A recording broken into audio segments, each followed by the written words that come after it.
My background, honestly, originally was in performing arts. And so I come from that area. I love to sing. That is just by nature, just one of the things that I do well, singing for the Lord. Hallelujah. Acting, dancing, all of that kind of, all those things that I like to do. But it got to a point where I kind of just wanted more. And I always had an interest in the medical field, but I just didn't know exactly what it was.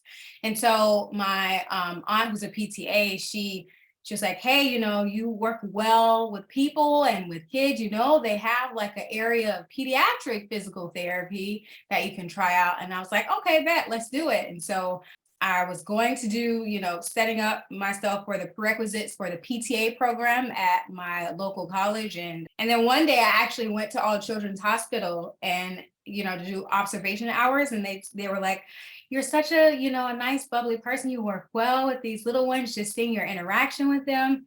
But we do not hire PTAs at the moment. And I was like, yikes.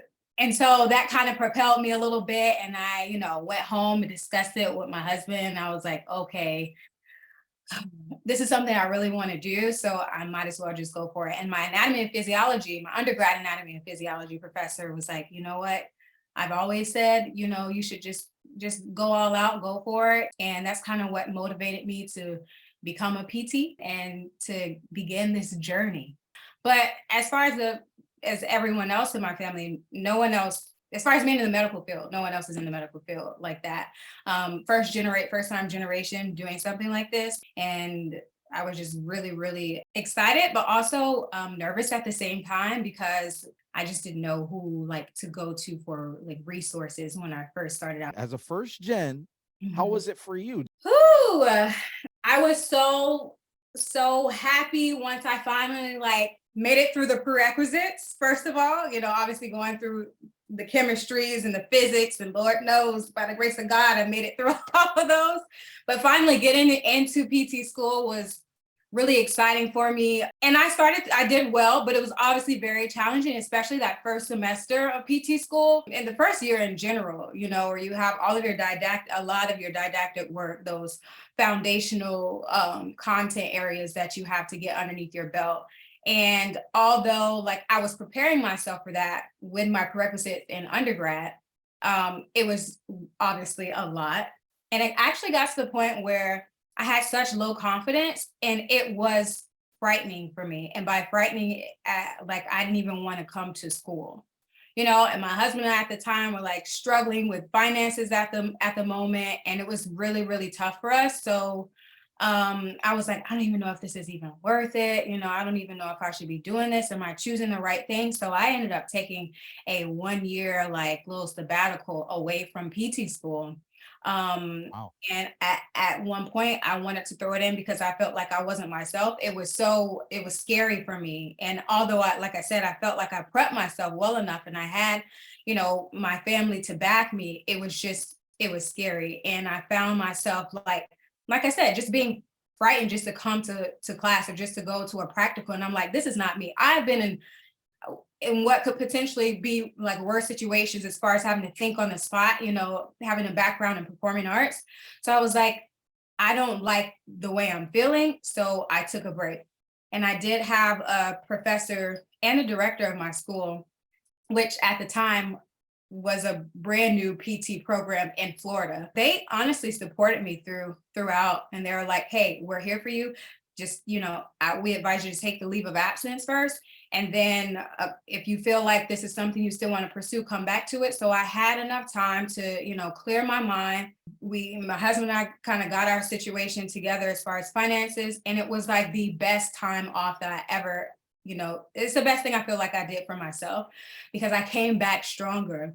And my professors were they were like, we just had a meeting about you and with the director of the program, and we're just so excited. We thought you would come back behind and you're so far advanced and sticking to it and you're just shining. And we just feel like that was the best thing you could have done. And I was like, absolutely. So that was interesting. And that was right after my first semester. And granted, I had good grades, it was just the fact that, like I said, I wasn't myself. And I told myself I wasn't going to do it under the circumstances of me feeling inferior and feeling like I can't do this. I wanted to get my passion back and I wanted to get my grit back. And I feel like that's exactly what I did. And then everything else, like it obviously wasn't a piece of cake, but I got through it, but like I said, by the grace of God, he helped me through and I did well. Talk to us now about the NPTE. How was that for you? This is a part where I was super duper nervous. And I kind of felt that fear kind of creeping back up again, because I was a person who didn't truly ever perform well on standardized exams, right? My first experience where it was like a huge, devastating moment for me was actually in Florida at the time, was the FCAT. And I remember being in my senior year and I hadn't passed like two sections. I think it was like reading and math or something like that. And I got math down, I passed the math and it was just reading. And I was like, I don't understand. Like, I'm good at this. I can read, it was just the actual exam itself.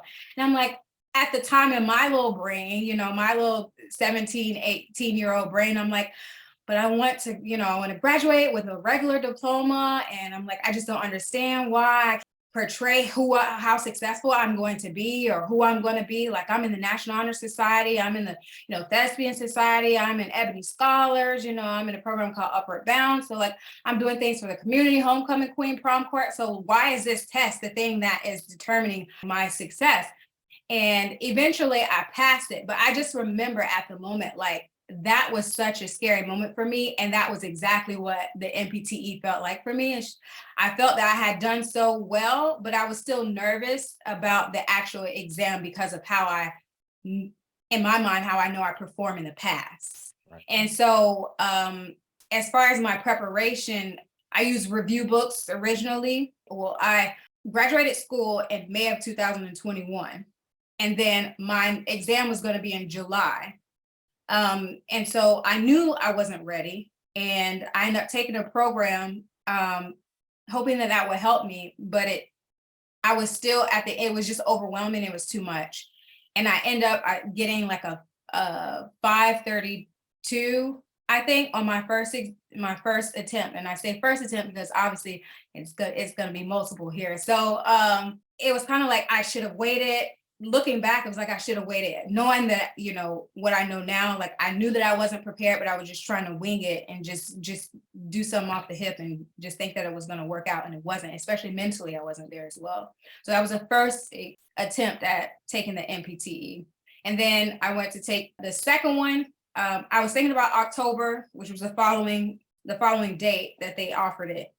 I withdrew myself from the October one because I was like, okay, this is still 2021. Because I was like, nope, I remember this feeling. I don't feel like I'm prepared. And so I withdrew myself from that and then didn't take it until January of 2022, earlier this year. And then at that point, I had done another program and was actually feeling pretty confident, but was still like, I don't know if I'm getting everything that I need to get. And I actually missed it by one question. So I had like a 597. And then I was getting ready to take it again, July 2022. And I was like, nope, don't feel like I'm ready. I want this to be like my last attempt to do it, And so I think somewhere in between the time of my second attempt is when we actually reached out to you. And I believe your husband played a bit of that role in there somewhere. So I will say this immediately off bat. Like my husband is like, he's like my hype man in the background, that most people don't see. He probably knows a little more about like the whole process in general, like preparation, than I do, just because he's done so much research for me, because he wanted to help, right? So, having that, your helpmate to want to help out because they see you struggling and they see the difficulties and the trials that you're going through. So he was just so adamant. And he's like, I have to find this. He reached out to someone else in a different program. They pretty much said that from how I performed previously, that I just had to do what I was already doing. And most likely I was already going to get a passing score. But I was like, I don't want to guess, I want to make sure that I'm 100% confident. So my husband reached out to you.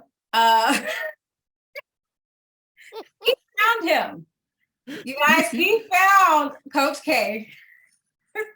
Yeah. And he was, and I didn't know about this until after the fact because I would have talked him out of it 100%. But he's so like ride or die. Like I'll go from here to the moon for my wife. Like he reached out and actually knocked on his door and was like, "My wife needs help, and I feel like you're the one to help her out." Reached out to you, contacted you after I found out, was super embarrassed, but had the phone call. And what I liked was that you gave me options, right? You said, here's what you can do, right? You can use the resources that you already have, because obviously you have invested a lot already. And I don't want you to feel like you're just jumping ship and going from program to program. So you can utilize your resources and go from there, or you can, come to the team and I know for sure we can help you out. And so we talked it through and we were like, with what we've done so far, I think I want to utilize my resources for first. And actually that was prior to me taking my second exam. So we did that and still didn't get over, right? So at that point I was like, you know what, I'm done. I need to I need to like use this coaching program because I know that and seeing other people, the success of other grads, new grads, and how successful they were with the program, I was like, we're going to give it a shot. I'm going to give it all I got. I'm going to go all in. I was not tackling things that I knew that were specific to me. And number one, obviously, was my confidence, right? I feel like it was wavering. Like I feel like my faith has always, been my backbone to me having my confidence. But obviously, there was a point in time where I just felt defeated when it came to these, NPTE or standardized exams. And there were these voices like, I remember there was this one guy, there was a rec center that I worked at, and there was this one guy who worked with the city, and he was like, "Oh, what are you going for?" And I was like, "Oh, yeah, I'm going for, physical therapy." And he said, "You know what? I have some homegirls that went to school for PT, but they just couldn't pass that exam." And that just kept plaguing my mind. So I feel like those negative thoughts and just that mindset, I didn't address it, right? So I feel like that was playing a huge deal in my progression and in my performance with this exam, already knowing my, just attempts in the past when it comes to standardized exams, right? So it was just number one, my confidence, that negative talk, self-doubt, and that led to anxiety and it was building up. And that is something I feel like was the biggest thing that I needed to address, first and foremost, so that I can retain the information better, because that was just one of the things. Another huge thing was I wasn't able to retain the information like I wanted to, and I felt like that was holding me back. As soon as I signed up and I was like, okay, I'm going to go all in and be involved and participate in this program, I was just immediately super excited. And I don't know, I think number one is seeing you and the like, just your energy and your spirit and how lively you were. And I think it was the first week, and we had a live class on that Friday.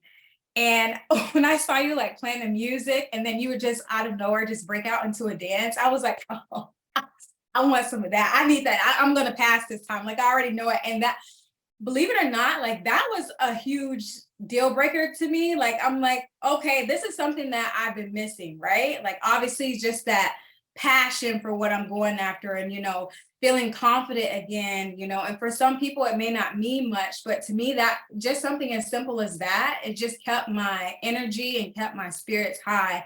And it made me want to come back. So you and your personality and your approach to everything, obviously I know you spent millions of hours and invested so much into it, and I appreciate that because that's something that I was immediately drawn to. So looking at your lectures, that was just like, okay, this is different than any other program that I've been, even prior getting to the actual content material, right? Just the the process walking through the orientation and all of that, I was just super excited. And I even told my accountability partner, I was like, I've never been so excited to learn in my life. And that is kind of like the moment when I knew, like, okay, I know after this, I'm going to pass it and I'm going to be ready. Addressing, the anxiety, addressing, the self-doubt, and just rerouting the thoughts that I already had, and making sure that I was pouring into my soul and into my mind, positive thoughts, and, affirmations that I knew about myself that were true, as opposed to focusing on the negative. And believe it or not, that was one of the biggest factors that helped me to notice the shift in the way I retain the information. Was first looking at my mindset, and looking at, from being in the program and going to the lectures, and the live classes, where you mentioned how important mindset was, and once I really started to take the advice and the tools and start to implement it, and I just feel like that was the very first thing that helped me to retain, because I wasn't like anxious, like, oh my gosh, I'm going to do this. Oh my gosh, I got to do this. And I didn't look at this and I didn't look at that.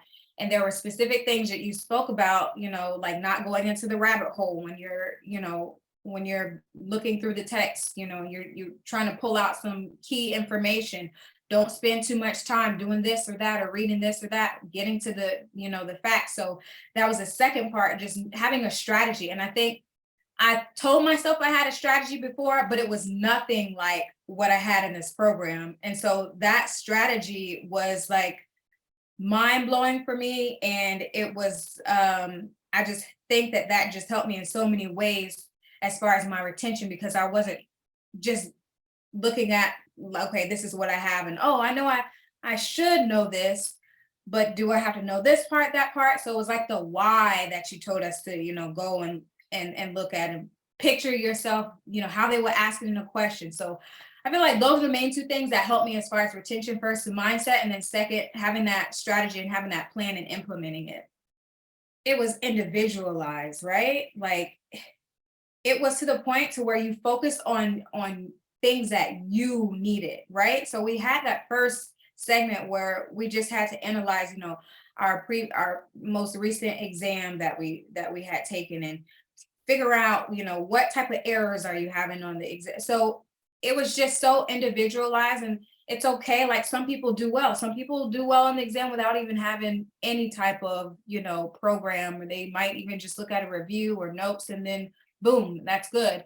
But I'm just saying, if you're like me and you've already tried those things of, okay, kind of doing it on my own, or using another program, and that you need something else that's really going to get, to the core of what it is that you are looking, what you need for you to pass, not a generalized plan for everyone, but what's specific to you.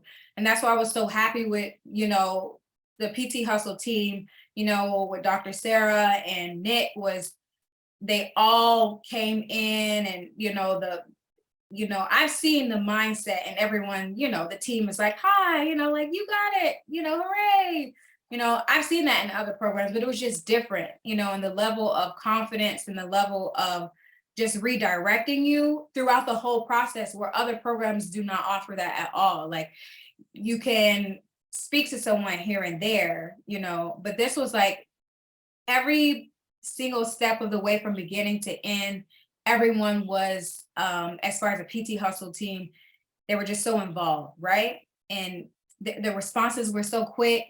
All of that, it really helps. I don't know if it makes sense putting it together that way and how I'm trying to articulate it, but it was every piece of advice, every piece of, question that was answered. The attentiveness was, I think, big for me as far as helping me to retain the information better, and to get myself back into the groove of, I can do this and I am going to dominate this exam. One thing that you had said was, and this was actually your husband, he was talking about getting his wife back again. Mhm. Can you explain what that even means for you? And when you have like student loans that's ringing in your mind, and, like things that you have to do for yourself and your household, like, it's just like, I need this to happen right now. And when it doesn't happen, you kind of get into a funk and you start to replay those thoughts in your mind, like, am I good enough? Am I smart enough? Like, I have other classmates who've already done this, on their first try, not even using anything, so, and here I am stuck in this position again. This is a year later after I graduated. I should have done this along. So, you can just keep going down and spiraling into that tunnel of all those negative things. And I guess it kind of, in a way, affects, how you're presenting yourself, and you not even realize it. And I think that's kind of what he was seeing. Like, he knew my passion and my dedication, and my persistence with it, in this whole process. And I guess he just felt bad, and he just so desperately wanted to help.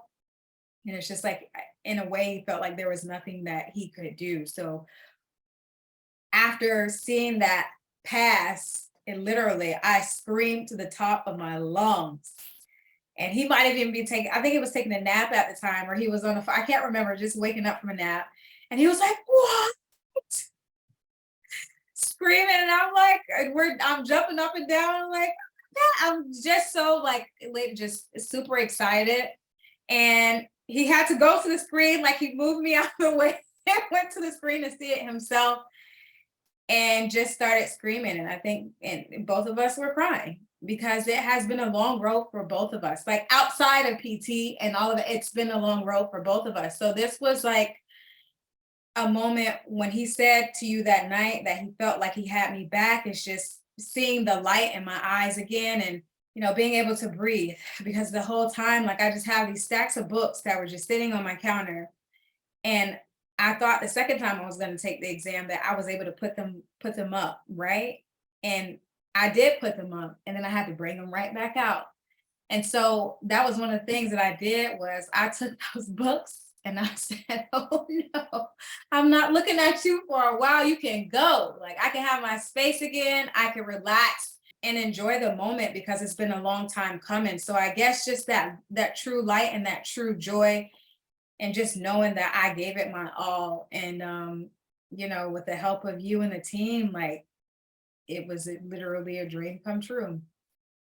I'm grateful that I did go through it. And like I said, I was persistent. I could have just said no at the very beginning. I could have said no when I heard the people at All Children's at the time say, "Oh, we don't, hire PTAs at the time, so we wouldn't be able to hire you."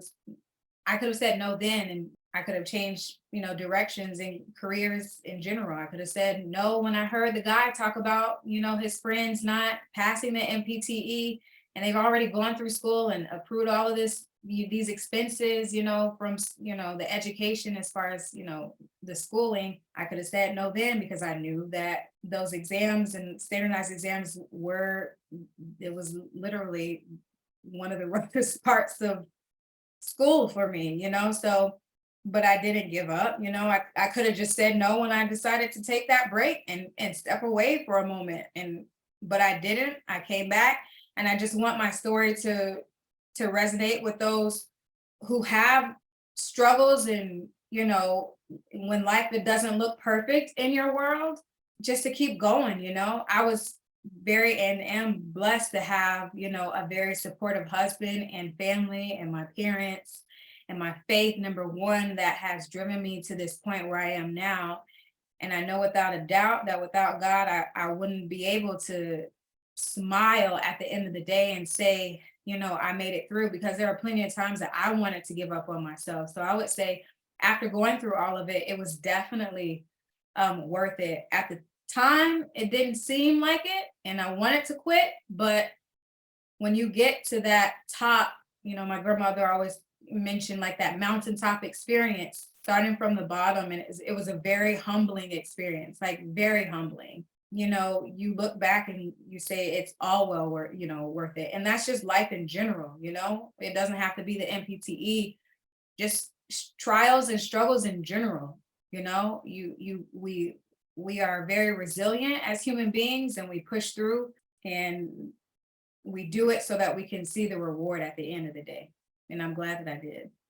There's some people that are, they're on the fence, so to speak, about whether they should really reach out and get help. They're kind of like, yeah, maybe I'll just do it. I'll just try to do it by myself. Let's figure it out. What do you have to say to those people? I mean, when you've gone through what you feel like possibly is everything, when you've like expended all your resources, and when your back's against the wall, and I would even say before you even get to that point, like it's just something that you have to do for yourself. Um, it's all an investment, of course, but it's so well worth it. And like we lingered, like mentioned, earlier, we lingered on it for a minute, and it got to the point where I was just like, I have to go all in or nothing at all. I have to give it all that I have. So if you're on the fence, like this is what I can say from personal experience. This is such a program that is just so unique and different than the other programs. Like I said, obviously it's an investment, but you're truly investing in yourself, not just for this exam, but for a lifetime. The point in, like I said, the whole mindset and the anxiety and the self-doubt, like those are things that can come up in any given situation, especially even in the actual setting, as a licensed physical therapist or physical therapist assistant, and so you have to know how to handle those situations and how to address it. And I feel like the tools that I received in this program were beyond just NPTE passing that exam. It's a life changer. And so for me at this point, having gone through it, and I knew it before that, looking at the listen to the podcast and just on the general Facebook group, I saw the enthusiasm and I knew that it was something that was different. And the way the content was presented was completely different than I had ever experienced, like even in PT school. So this is something different, and if you want something that is going to be really individualized for you, not just the masses and for everyone else, not just trying to get as many people to come into the program as possible, but something that's really going to help you and that's going to change your life, for the better and make you a better PT, a more well-rounded PT, to allow you to be able to relate to your patients more and just to others in general. I mean, I was talking to one girl who was. If you could go back and talk to your younger version of yourself, it could be any version of yourself, whatever age, what age would that be? And then the second question is, what would you say to them? As far as age wise, I would have spoken to myself when I was in high school, at that moment where I was feeling defeated because of this whole FCAT standardized exam. That was, I remember, like one of the most terrifying moments that I could think of as a teenager. And I looking back, is like no teenager should feel that way about an exam. And, they're putting forth their all, to do what they have to do. And I would tell myself just to continue to trust in the process and trust in the Lord, your Savior, and to bet on yourself, and to not give up, and to know that there are going to be trials and there are going to be tests just as challenging, if not more than this. But you have everything it takes to be able to overcome it. First, you have your faith, you have your God, and you have your grit. You have a supportive family. And as much as God has given you breath to breathe, you can do it and you will do it if that's his vision and his plan for you. And if he's put it into your heart and you have that desire going, don't let that fire out. Like keep feeding into yourself, keep speaking life into yourself despite you feeling, you know, sometimes that you're less than or you're inferior, or am I up to the challenge, or I have these peers that can do this just like that, not even have to worry about any of the things that you have to worry about. I would just tell myself to keep betting on myself and that this is truly going to propel you and help you get to that mountaintop experience.